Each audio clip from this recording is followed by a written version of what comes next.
Welcome everybody to our virtual Science on a Sphere show. My name is Nadja. I'm the student presenter for the MSU Museum's SOS exhibit.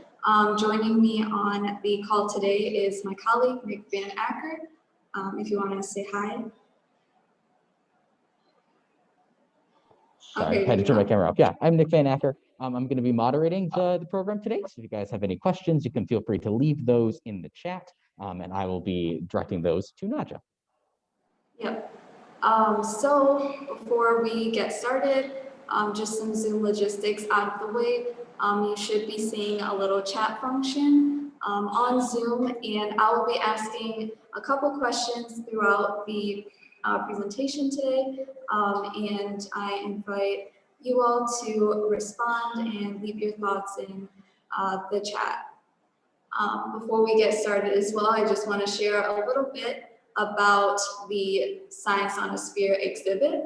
It's a program created by NOAA, which is the National Oceanic and Atmospheric Administration. They created this program called Science on a Sphere, where we model really big planetary data sets onto this big gray ball that's hanging up from the ceiling behind me.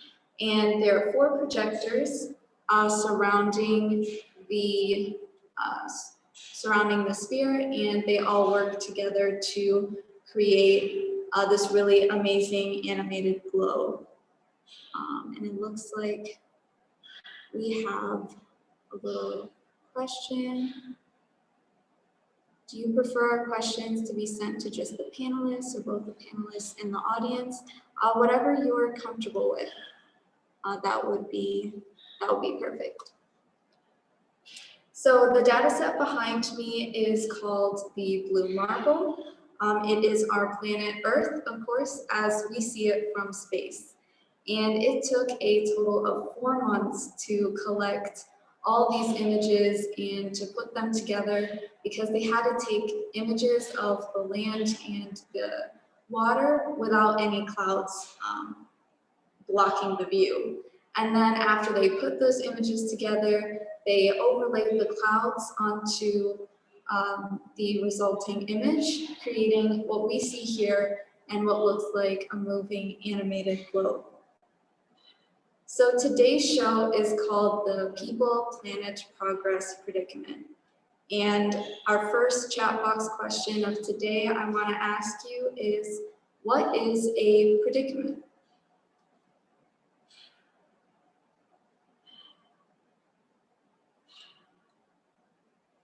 And feel free to put it in the chat.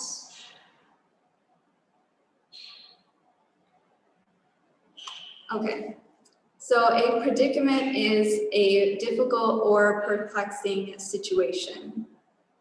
And this program focuses on the achievements of humans or the amazing things that we've done, but also talks about the results or the footprints that we have left on the Earth as a result of these achievements.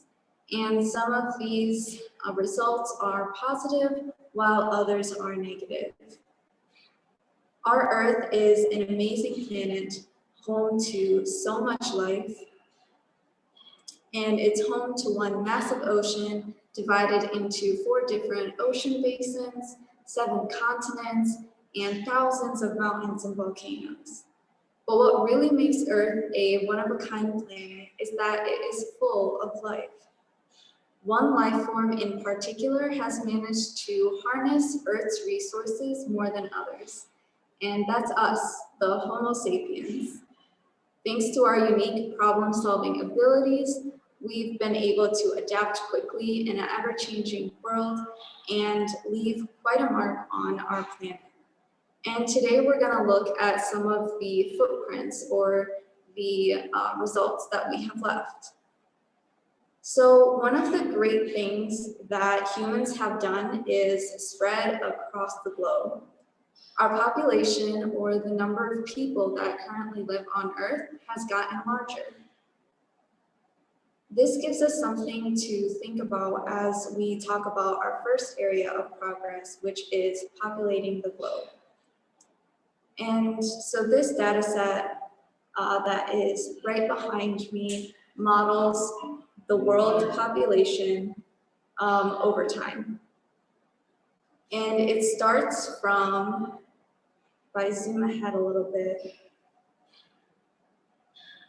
it starts from 1 CE, which is around 2,000 years ago, and yellow dots appear wherever there is a high density of people living in that area. And each yellow dot equals 1 million people living there. And the first thing that you might be able to notice is that there is a lot of activity in the Indian subcontinent and the eastern region of what we call now China. This doesn't really change as history continues. And as the globe continues to rotate, you might be able to see a couple more dots appearing in Europe. And that is also a pretty active area because in the beginning of the CE era, the Roman Empire was still a really major player in the region. But I want to skip a couple years into the 1300s, or sorry, 1000, which is around the era of the Crusades. And at this point in time, there is still quite a lot of activity in the the Indian subcontinent and the Eastern China region, but there's also increasing activity in Africa as well, especially around the Nile. So let's zoom a little bit to the 1500s, which is around the start of European exploration around the world and also colonization. And we see a few more major cities that might be popping up in the Americas, but there's not as much activity either. So if I were to skip around a little bit more to the 1800s, we all of a sudden will start to see an explosion in population growth on all 7 continents that has only continued up until present day. And you'll see all those yellow dots keep popping up in increasing numbers. And the Industrial Revolution was actually in the early 1800s that really triggered this population explosion. But as we saw on this data set, the last 200 years specifically has been a time of great population growth. And in 1804 actually was when we reached our first 1 billion population marker. And we've reached 6 more since then. We broke the 7 billion population marker in 2012, and we're getting even closer to 8 billion as the years have passed. So I have this little demo right here, which I will move.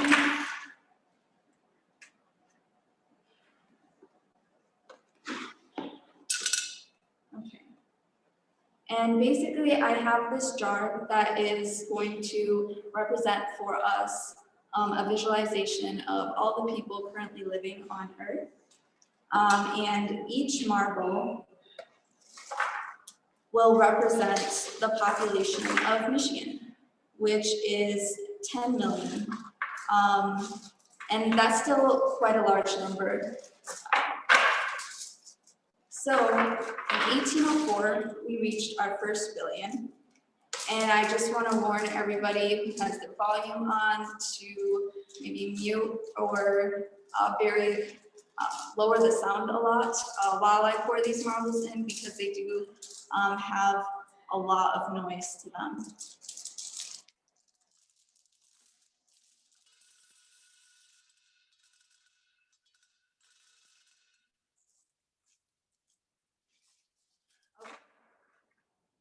I hope that wasn't too loud, but that's our first billion in 1804.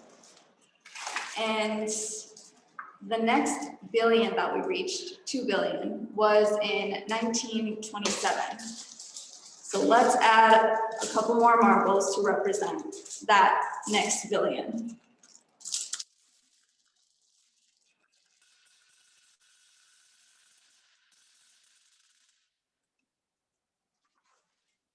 And one more.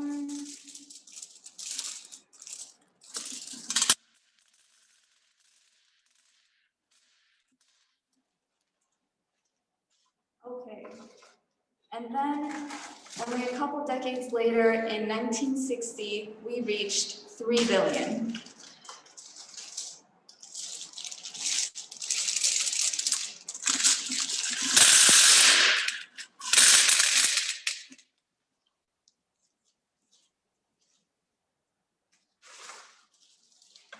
But as you've noticed, the gaps are getting smaller and smaller. So only 14 years later, in 1974, we reached 7 billion.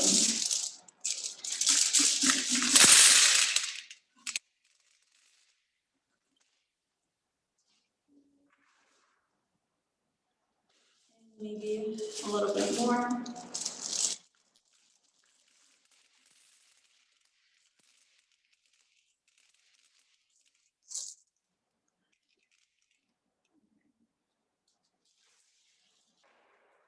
So by 1987, we reached 5 billion.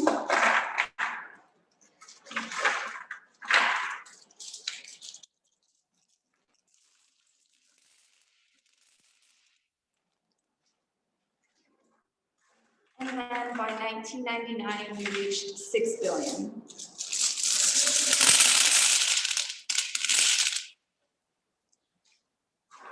And by now, we've kind of run out of marbles to display the next billion, but this took quite a bit of time to fill. So just imagine like how many people that ends up to equal.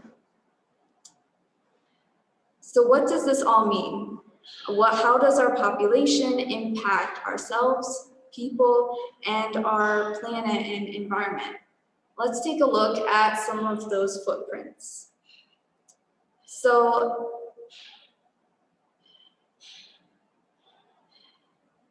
having a lot of people in one place makes a really big difference. And I want to ask, maybe. Yep, and Nick is just putting some data sets from NOAA as we continue today's show. But something to think about is what advantages cities might have that people living far apart from one another don't. And so Nick will play a next short little movie talking about cities through time.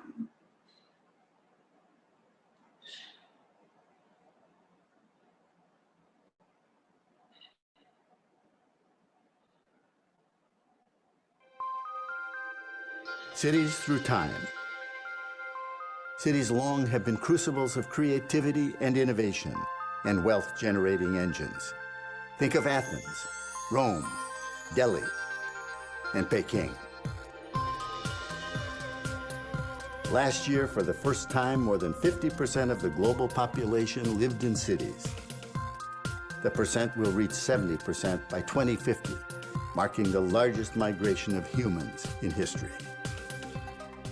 Cities provide rich and unusual opportunities to reduce the human ecological footprint on Earth and to leave more open space for nature.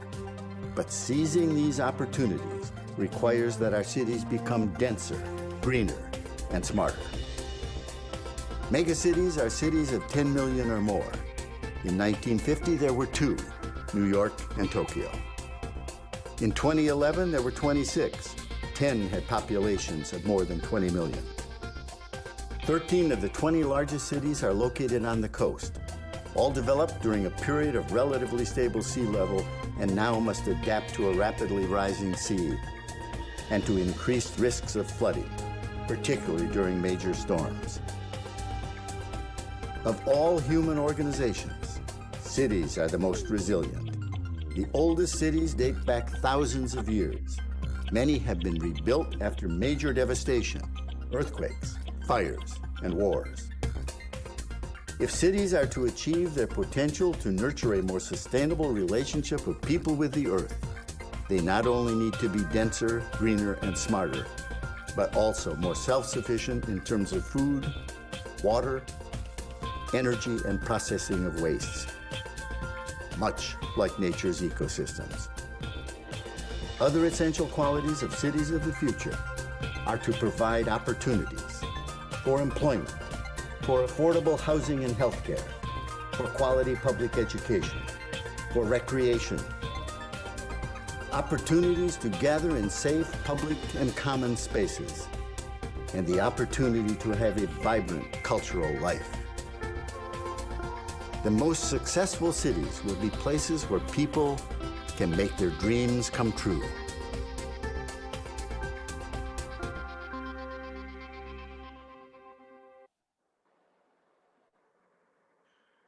All right, so that video kind of went into a little bit about the importance of cities and also the challenges that we've been facing. Cities have been a feature of human civilization and activity for thousands of years, but we are facing more complex challenges as more and more people continue to move towards the cities.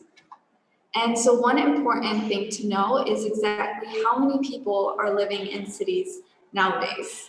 And this data set behind me shows where areas range from more rural, populated, and less dense, which is in light purple. It's a little bit hard to see right there, but I'll just point out some specific locations.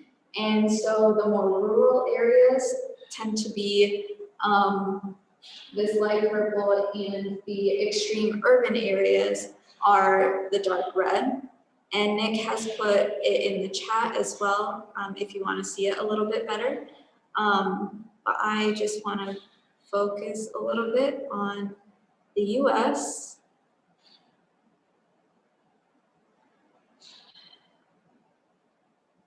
And you might be able to see from that angle that the western half of the US is much less densely populated than the eastern half. And one of the things that happens when a lot of people live together is the need for lights. We use it to go to where we need to go for navigation, to be able to be safe out at night, and also just to beautify the areas that we live in. And this is one of my favorite data sets, which shows the nighttime lights all around the world. And the ocean is, or just the water areas are shaded black, and the continents are shaded a light blue or a dark blue to see that a little bit easier. And the lights are all that white color. And a very similar pattern that we noticed in this data set compared to the previous one is that the most densely populated areas tend to be where the most lights are concentrated. And this image was actually created from light-sensitive satellites, just to put all the data onto the sphere. And most of the coastal lines are well lighted, so the continents are outlined a little bit easier in that white, just because people tend to settle around coastal areas. And if I pause actually right here, you might be able to see that really important river up near Egypt, the Nile. It's very well lighted since there's lots of people there. But not all this light is being used in the best possible manner. And so this data set shows light pollution. And light pollution is wasted light that goes directly into the nighttime sky without being used properly. So the brighter the area on this data set, the harder it is to see the sky and especially the stars and the Milky Way. It's kind of hard to understand how much we're missing out on by not being able to see the unpolluted sky. So here I have kind of a side-by-side image showing what the sky looks like with light pollution, and on this side right here, what the sky should look like had there been no light pollution. So more than being just disconnecting us from being able to see the stars and the Milky Way and our skies, light pollution also wastes a ton of money and energy. Specifically, every year in the United States, we spend billions of dollars on unnecessary lighting. And more than $1 billion worth of light goes directly into the nighttime sky, but unshielded outdoor lights. So right here, I have another demo with this flashlight, which will be modeling our unshielded outdoor light.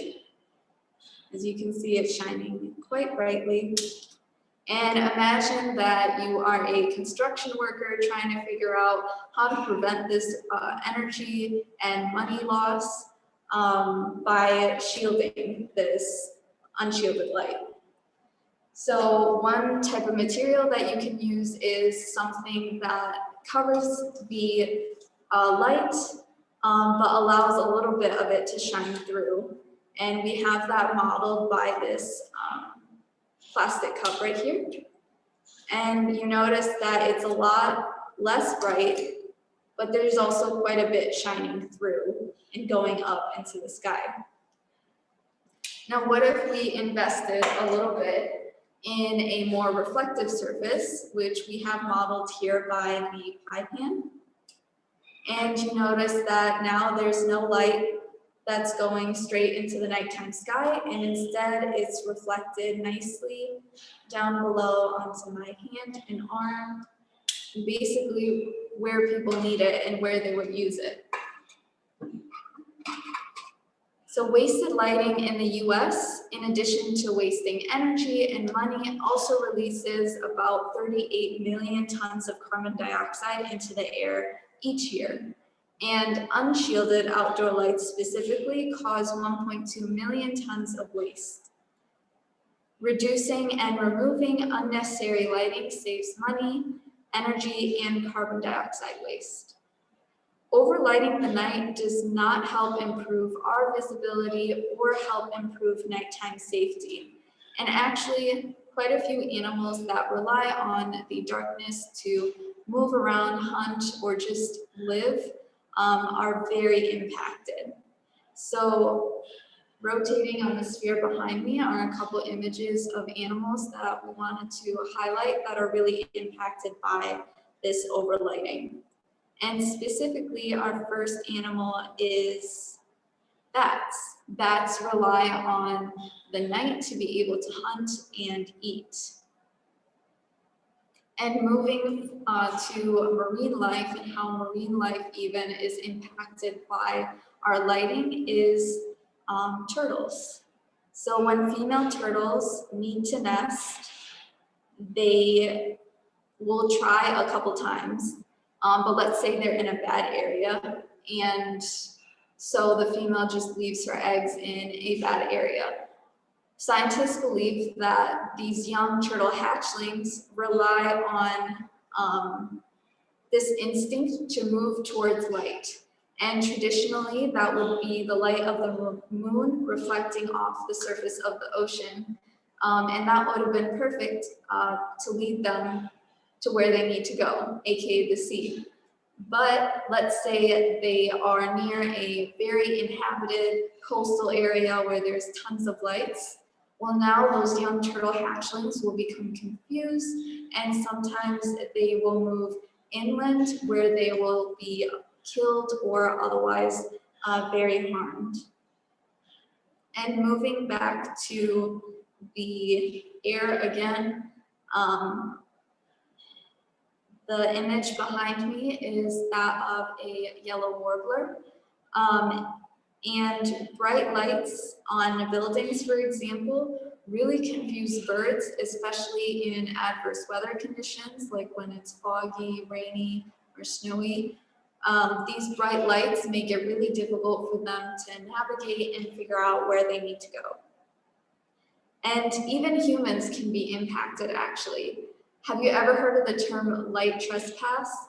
Well, that's when light that is unfocused shines into people's property or homes and makes it really difficult for them to go about their activities or even to sleep. So for example, say you had a neighbor who had really bright security lights and it was shining into your bedroom window, making it really difficult for you to sleep. That's what we call light trespass.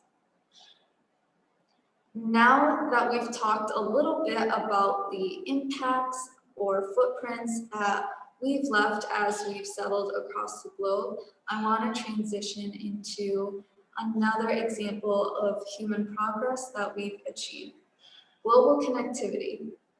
So trains, cars, buses, boats, subways, all these different things can help us get to where we need to go whenever we want.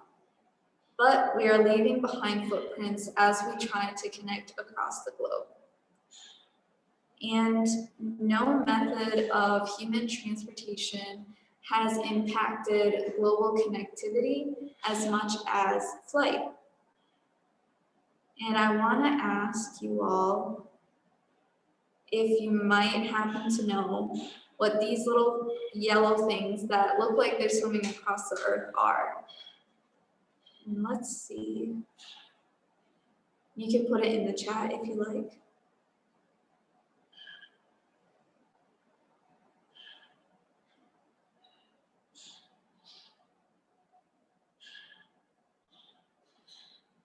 Okay, maybe it's a little bit hard to see, but these little things moving across the earth are actually airplanes. And so this data set charts all airplanes that are going all across the world within a 24-hour period from the year 2007. And this data set was created using air transponders, which are required to be on all commercial flights, which are just flights that go above 18,000 feet.